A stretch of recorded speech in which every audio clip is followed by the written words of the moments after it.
Halo, selamat malam semuanya. Ya, selamat malam. Baik, di sini kita bersama Yunda Febi, yaitu salah satu kader andalan Siap, dari siap, siap. Ya, dari HMI Komisariat Fitra.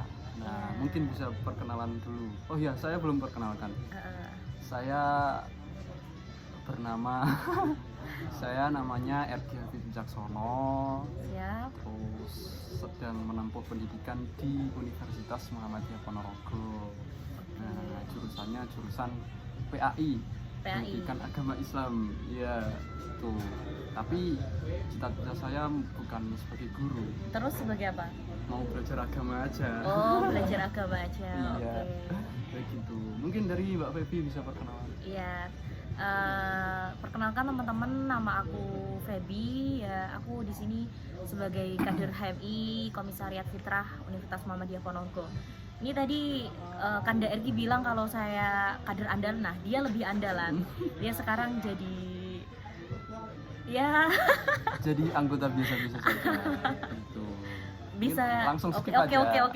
oke. Mungkin bisa dilihat di IG HMI Komisariat Fitrah ya, ini Kanda Ergi sebagai apa? Itu. Oke, ini Mbak Febi mau tanya nih, sebagai kader andalan di Komisariat Fitrah itu Enggak, bohong. kegiatannya apa saja sih di komisariat?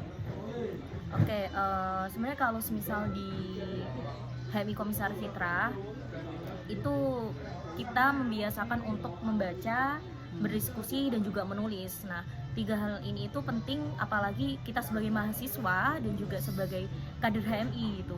Dimana memang masalah intelektual itu memang harus Asal. betul diasah di komisariat.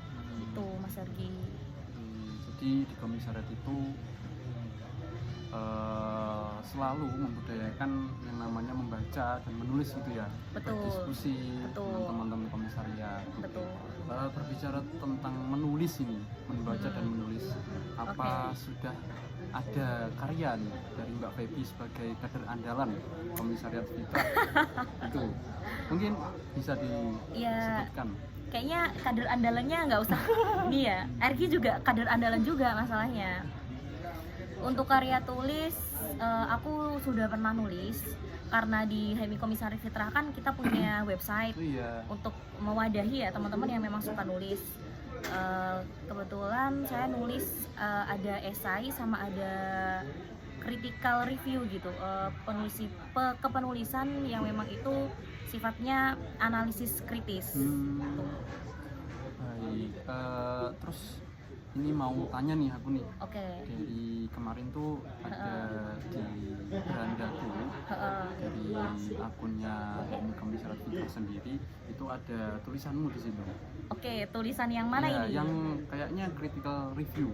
Oh, oke. Ya, itu judulnya belajar dari jargon Habermas Yoi. upaya mengembalikan ruh kritis Kritis organisasi mahasiswa mahasiswa. hari ini. Oke. Nah, itu atas dasar apa kok bisa menulis critical review seperti itu? Oke. Sebenarnya berangkat dari pertama itu keresahan ya, karena aku merasakan memang kondisi di kampus Mana nih? kampus Universitas Muhammadiyah Ponorogo, Oh, kampus baik, kita baik. tercinta tentunya. Ada apa? Itu nuansa mahasiswa terkait ya membaca, menulis maupun berdiskusi itu masih kurang. Karena kalau kita ya di HMI Komisariat Fitrah, kita sebagai kader HMI, tiga hal itu kan itu ditekankan dan harus diasah Ya, betul. di komisariat. Namun ketika saya berada di kampus itu masih kurang, dan apalagi masih banyak mahasiswa yang dia hanya ikut-ikutan gitu. Dia tidak paham dia berorganisasi itu apa, landasan jalannya organisasi itu apa, bahkan mereka tidak mengetahui apa itu konstitusi, apa itu ADRT di dalam organisasi kemahasiswaan itu sendiri.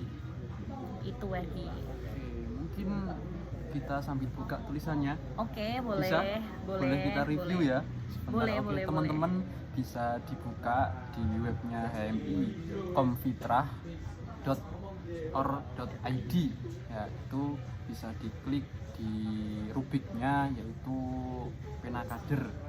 skena kader, terus ada yang namanya critical review. Nah, penulisnya Yunda Febi. Mungkin bisa simak bersama-sama. Oke, monggo silahkan. Oke. Ini terkait tulisan yang judulnya Belajar dari Jurgen Habermas, upaya mengembalikan ruh kritis organisasi mahasiswa hari ini. Tadi berangkat dari keresahan, terus sebenarnya tulisanku di sini itu aku mengkritik tadi mahasiswa yang memang dia nggak paham apa itu konstitusi dan jalannya sebuah organisasi. Nah, di sini aku menuliskan mahasiswa itu apa ya, kayak diibaratkan tuh hanya bebek yang kalau misal disuruh ke sana kesini kesini gitu, tapi mereka nggak ngerti gitu esensi dan juga hakikat mereka Mahasiswa. betul jadi mahasiswa maupun berorganisasi, karena itu kan sangat fatal banget ya kalau mahasiswa nggak ngerti aku ini tuh tugasnya ngapain, terus aku dalam organisasi itu nanti gimana gitu. Di situ Mungkin aku yang kritik. pertama bisa diberikan atau penjelasan mengenai pengertian dari mahasiswa. Oke. Mahasiswa sendiri itu dari secara istilah ya itu terbagi jadi dua kan, maha sama siswa. Nah, maha sendiri itu kan itu yang paling tinggi gitu. Maha yang paling tinggi dan siswa kan pelajar. Iya. Maka mahasiswa itu sendiri itu yang paling tertinggi dari pelajar itu secara istilah ya. Namun kalau misal secara definisi sebenarnya mahasiswa itu seorang pelajar yang menempuh pendidikan di perguruan tinggi, entah itu negeri maupun swasta. Baik. Terus selanjutnya mengenai dengan langsung ke Unmuhnya aja.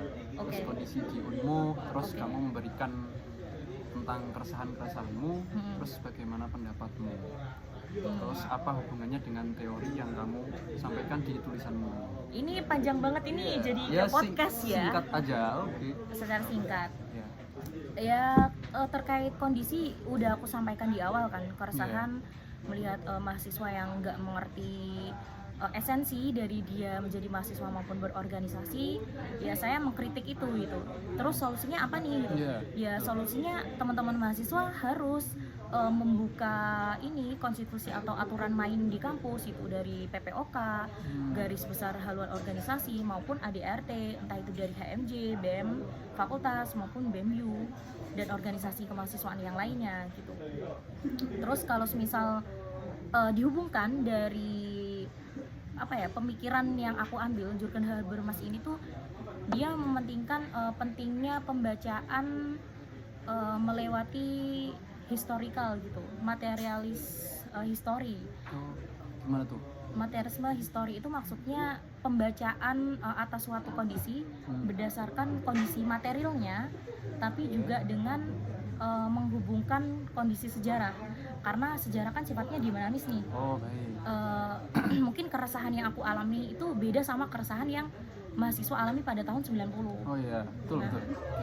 Belajar dari situ sebenarnya kita bisa memetakan nih, keresahan ini tuh diakibatkan oleh apa ya, kondisi materialnya yang dihadapi mahasiswa hari ini tuh apa ya gitu, yang itu bisa dipetakan dan bisa diberikan sebuah solusi-solusi untuk kedepannya.